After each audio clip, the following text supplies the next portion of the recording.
Xin chào các bạn. Nếu các bạn muốn có một cây hoa lan luôn được khỏe mạnh, nó phát triển được nhanh hơn với rất nhiều nụ hoa, những nụ hoa mọc rất nhiều, cành hoa được hồi sinh, hôm nay tôi chia sẻ một sự kết hợp phân bón đơn giản. Với cách làm này, các bạn sẽ có được những cây hoa lan luôn phát triển được khỏe mạnh. Cây luôn xanh tốt, rễ rất khỏe. Hoa lan của chúng ta sẽ có nhiều cành hoa. Những cành hoa phát triển nhanh hơn. Hoa sẽ giữ trên cành được rất lâu. Hoa luôn nở rộ, tươi đẹp rực rỡ và lâu tàn quanh năm. Các bạn hãy sử dụng một lá cây lô hội. Nó có chứa rất nhiều canxi, kali, phosphor và có chứa hoạt chất axit salicylic, là một trong những chất rất tốt để giúp cho hoa lan phát triển được rất nhanh.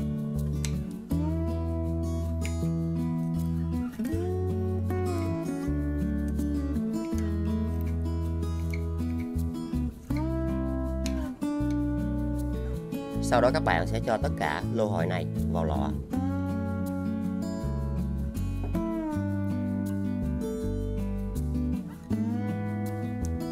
Cho vào 500ml nước đun sôi.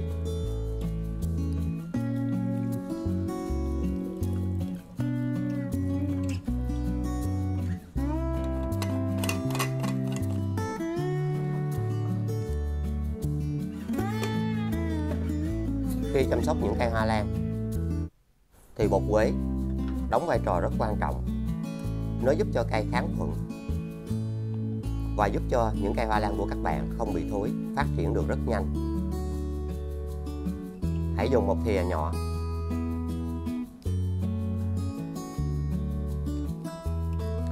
Cho vào 500ml nước đun sôi.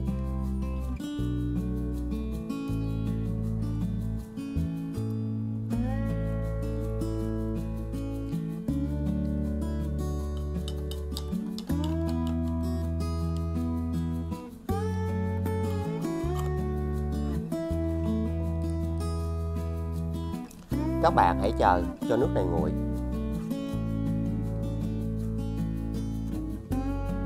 Khi chúng ta sử dụng phân bón, các bạn cần phải tưới nước vào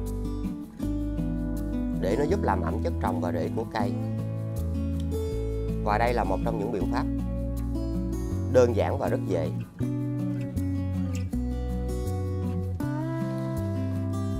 Nó sẽ giúp cho hoa lan của các bạn tăng cường trao đổi chất, độ ẩm được duy trì.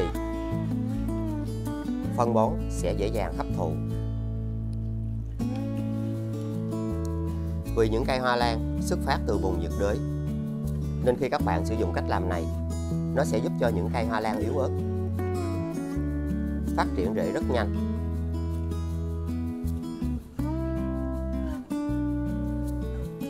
Và hãy để trong 25 phút.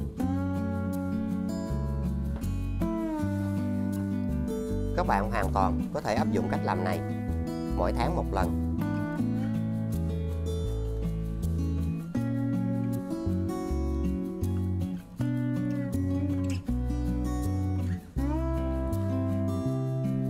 Nó sẽ giúp cho cây tăng đề kháng, những chiếc lá sẽ trở nên cứng cáp và được khỏe mạnh hơn.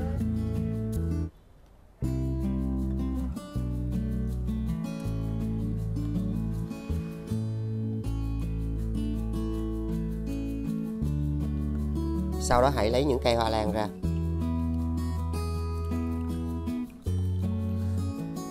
Và nó sẽ giúp loại bỏ các phân bón cũ, làm sạch rễ và chất trồng, để các loại phân bón mới được hấp thụ qua rễ tốt hơn. Và 10 ngày một lần các bạn dùng nước để hỗ trợ phun sương, giữ ẩm cho những chiếc lá này. Nó sẽ giúp cho những chiếc lá được cứng cáp và được khỏe mạnh.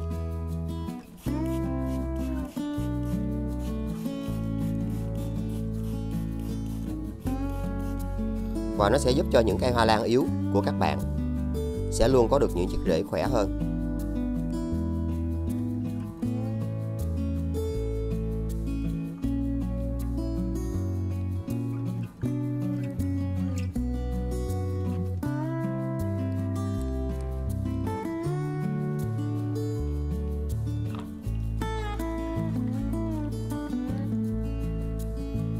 Như các bạn đã thấy, chất trồng rất bận. Nếu chúng ta không làm cách này thì các loại phân bón mới đều trở nên vô ích, vì rễ của cây sẽ bị cản trở.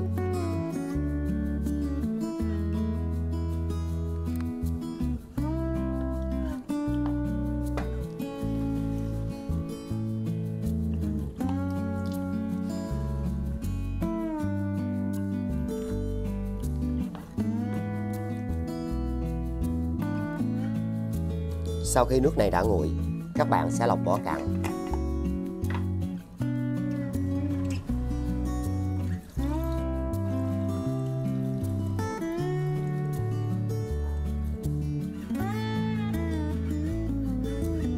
Sau đó chúng ta sẽ cho nước quế vào chung.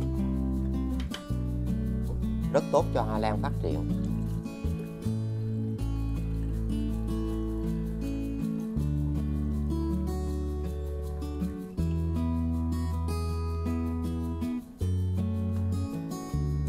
Sau đó các bạn hãy sử dụng ngay nước này.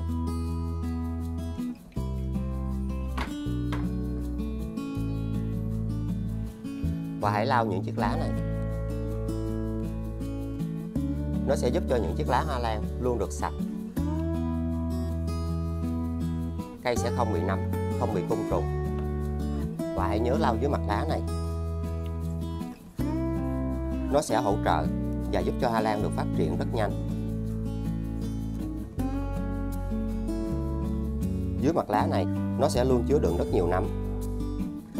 Khi các bạn làm cách này, thì những cây hoa lan sẽ có những chiếc lá rất sạch.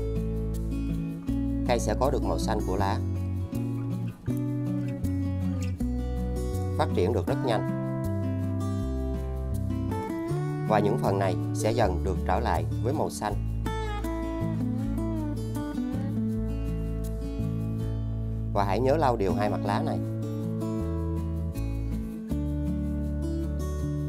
Các bạn có thể áp dụng cách làm này mỗi tuần một lần.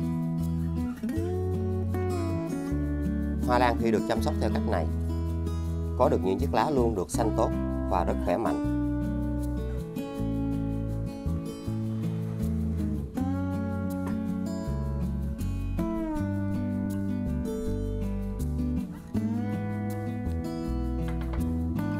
Và nếu hoa lan của các bạn bị các loại côn trùng như là nhện, triệp, bọ trị như thế này thì nó sẽ được bảo vệ. Cây sẽ luôn được xanh tốt, phát triển được rất nhanh.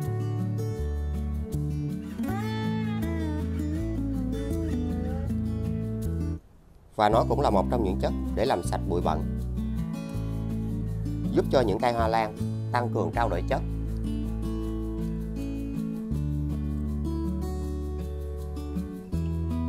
Tăng cường trao đổi chất, những chiếc lá sẽ dần được tươi, khỏe mạnh hơn. Khi các bạn sử dụng cách làm này thì hoa lan sẽ được phát triển rất tốt.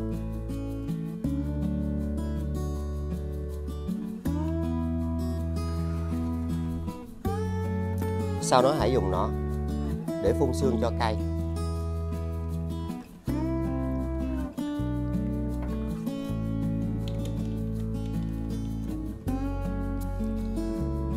Các bạn hãy áp dụng cách làm này mỗi tuần một lần. Và chúng ta hãy áp dụng vào buổi sáng. Các bạn nhớ phun dưới mặt lá này. Khi chúng ta làm điều này, hoa lan sẽ luôn được sạch. Trong lô hội có chứa rất nhiều dưỡng chất và giúp cho những cây hoa lan luôn được xanh tốt, phát triển được nhanh hơn.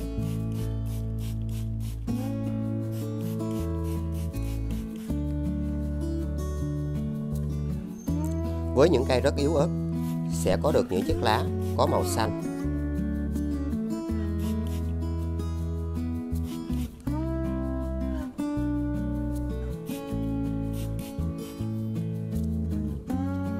bạn phun trực tiếp lên rễ.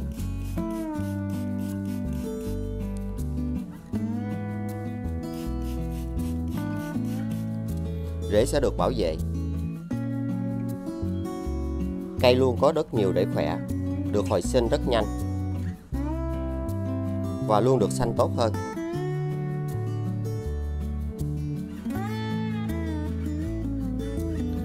Và một điều lưu ý, các bạn không được sử dụng loại phân bón này vào 2 ngày liên tiếp.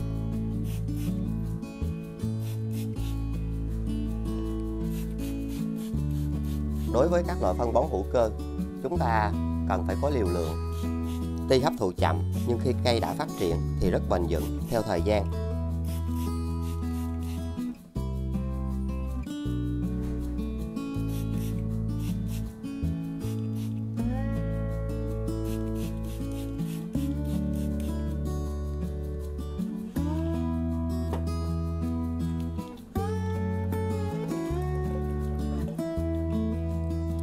Cho thêm vào 500 ml nước.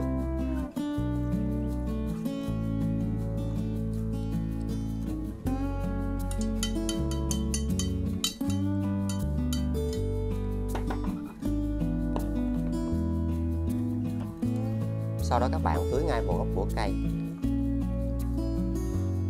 Và nên áp dụng cách làm này 15 ngày một lần.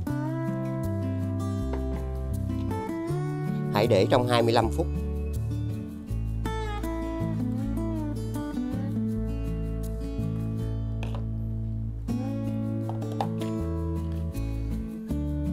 Và có thể xen kẽ các loại phân bón khác để giúp cho cây phát triển được nhanh hơn.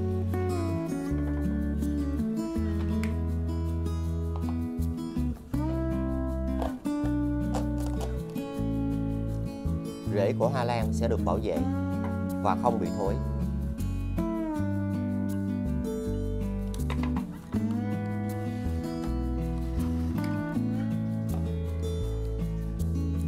Với những loại phân bón này, đòi hỏi các bạn cần phải kiên nhẫn, vì sự sinh trưởng của mỗi cây hoa lan đều không giống nhau.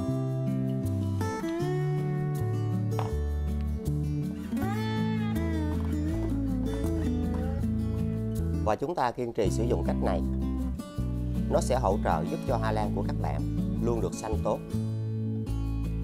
và sẽ có rất nhiều hoa.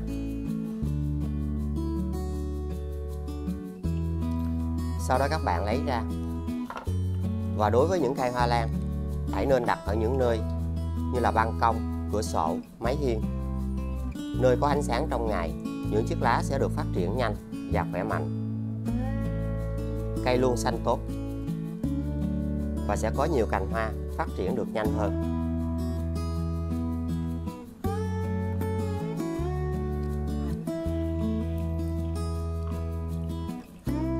Với những cây yếu ớt hơn thì lá vẫn xanh, chồi non vẫn phát triển.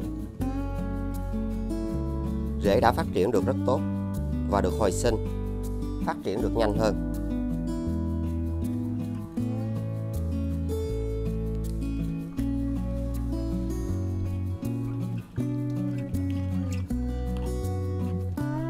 Cây có chồi non phát triển tốt, rễ cũng phát triển xanh tốt và rất tuyệt vời. Một loại phân bón đơn giản và dễ tìm. Nó sẽ giúp cho hoa lan của các bạn nở rộ và lâu tàn. Hoa sẽ giữ trên cành được rất lâu.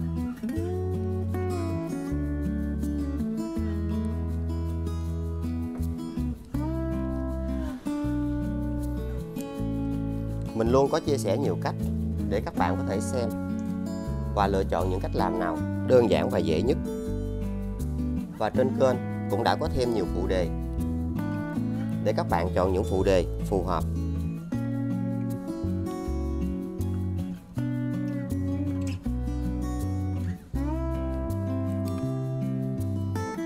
Và những bông hoa nở rộ luôn đẹp rực rỡ hơn.